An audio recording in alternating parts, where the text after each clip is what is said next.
আমি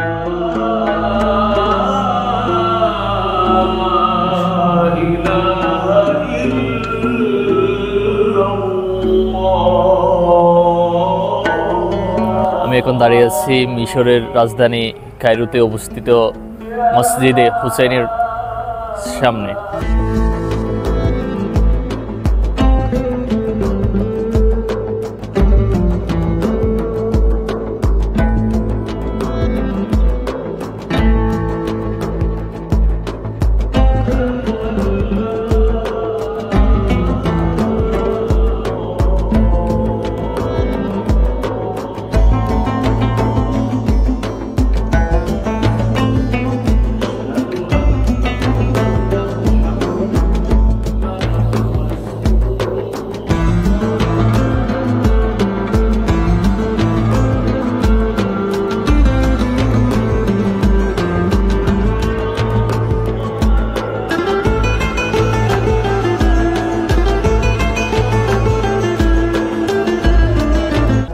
এই মসজিদটি নির্মাণ করা হয় ফাতিমি যুগে হযরত হুসাইন ইবনে আলী রাদিয়াল্লাহু তাআলা আনহুর মাকবারাকে কেন্দ্র করে।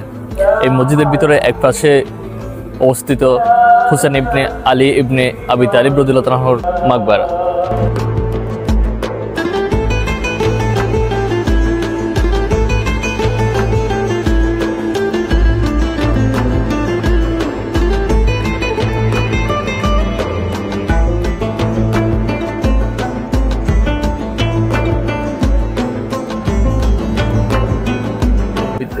আলী ইবনে আবি তালিব রাদিয়াল্লাহু তাআলা আনহুর মাকবারা 626 খ্রিস্টাব্দে মদিনাতুল মুনাওয়ারায় তার জন্ম এবং 680 খ্রিস্টাব্দে 10ই মুহররম কারবালায় তিনি শাহাদাত বরণ করেন এজিদ বাহিনীর নিকট। এবং তাকে এমনভাবে শাহাদাত করা হয়েছিল, তার মাথা মুবারক এবং দেহ মুবারক আলাদা করে করা হয়েছিল। বিচ্ছিন্ন করে তার মাথা মুবারককে দামেস্ক এজিদের কাছে পাঠানো হয়েছিল এবং ওইখানেই দাফন করা হয়েছিল।